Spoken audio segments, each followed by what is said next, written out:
I always felt like my Jewish story was unlike anybody else's. My grandfather was actually born in Palestine. He came to this country as a child. He became a rabbi. My mother, having survived the Holocaust, comes to America and is immediately ripped away from the only person she knows, her dear and loving sister.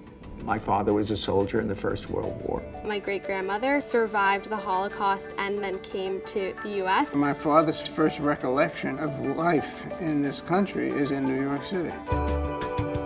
HHS has over 30 million documents, photos, objects that tell the story of American Jewish life. We have baseball bats, recipes, poems, theater scripts. We have Irving Berlin songbooks. And so with every object, with every document, HHS has the responsibility to tell a story about it so that it can reach as many people as possible through our reading room and our online digital portal. And you can also engage with the stories of HHS through our exhibitions, our walking tours, and our public programs. The active mission and the responsibility of the institution is to bring Jewish history to life in a way that enriches the citizens of the Jewish polity by giving them a more expansive, more paradoxical, more contradictory, more complex and nuanced view of who we are. We are preserving the documents, the artifacts, and the history that otherwise would be literally thrown in the garbage. The Historical Society plays this absolute critical role in maintaining the concept of what is Jewish.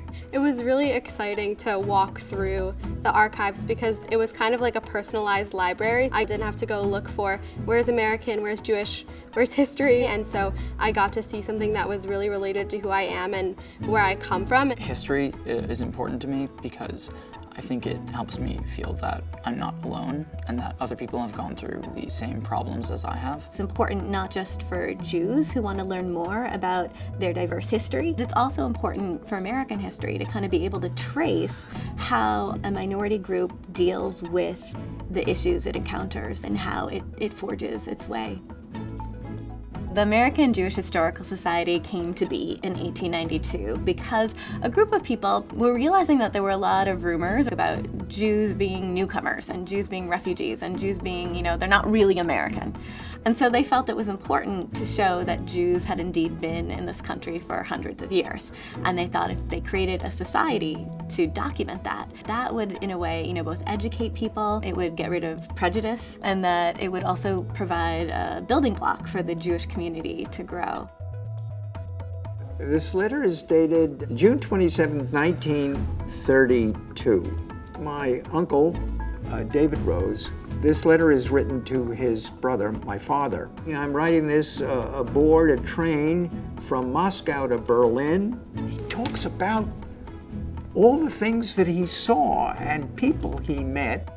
These family documents are historical documents. When my father passed away, we came into a lot of his personal files and correspondence with all sorts of dignitaries, and it's scattered right now.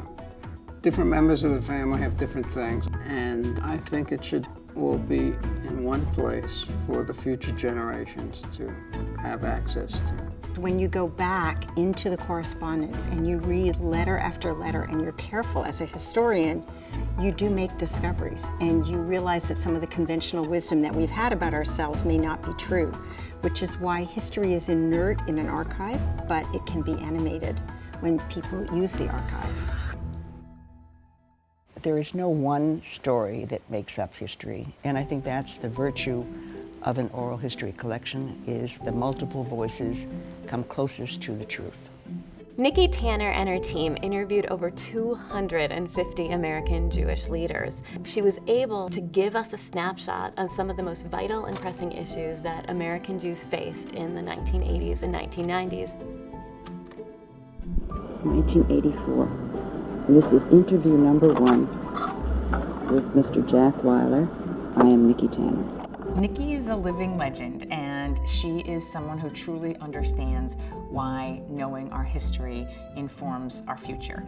And she lives that and has been instrumental not only in making some history, but also capturing the stories that help us know who we are. It was only recently that I found out that Nicki Tanner did an oral history of my father. When I heard it, I was sort of flabbergasted. I had learned so much that I never even knew about my own father. 112th Street and Fifth Avenue. I got lost the first day naturally. I couldn't speak the language. I remember them bringing home work from the shops where they all worked in those days, the sweatshops. That she would be able to draw out of him when his own family couldn't. It was fascinating to me. The women we interviewed who are part of the oral history collection, their leadership is an example for all women. Women need models too, and they're there. We just don't know them. Women account for all of the important work that goes on, not only at the center, but on the periphery. So their stories are enormously meaningful in setting the stage, creating the context, and giving that human dimension that just numbers or just the minutes of a meeting don't supply. When Nicki gives you praise, you believe it and you feel it, and it changes the way you see yourself.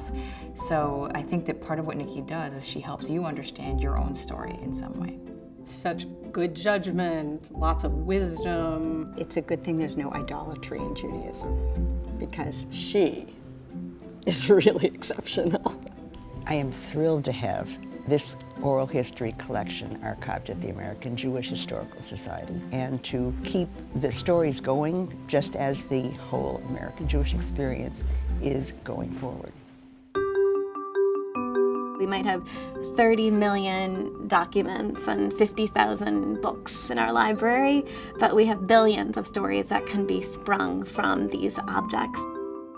What speaks to me the most is the handwritten poems of Emma Lazarus. And the very first poem is the New Colossus. Give me your tired, Your poor, your huddled masses, yearning to breathe free. the wretched refuse of your teeming shore. Send these, the homeless tempest tossed to me. I lift my lamp beside the golden door. The New Colossus is a reminder of how Emma Lazarus's engagement with her own culture, history, and people, her work with East European Jewish immigrants, prompted her to write something that was important to American culture writ large. Storytelling is what human nature is all about. That's how we know ourselves, that's how we know and learn about others, that's how we begin to understand our history and the world we live in. When we tell stories, we humanize this experience in a way, and we allow everyone an entry point to feel connected to a story that might not be their own, and it helps connect us into a much larger web as a people, and perhaps even as humanity. We invite you to AJHS to experience our programs, to go through our archives, to read our stories. We also invite you to bring your own stories to our archives.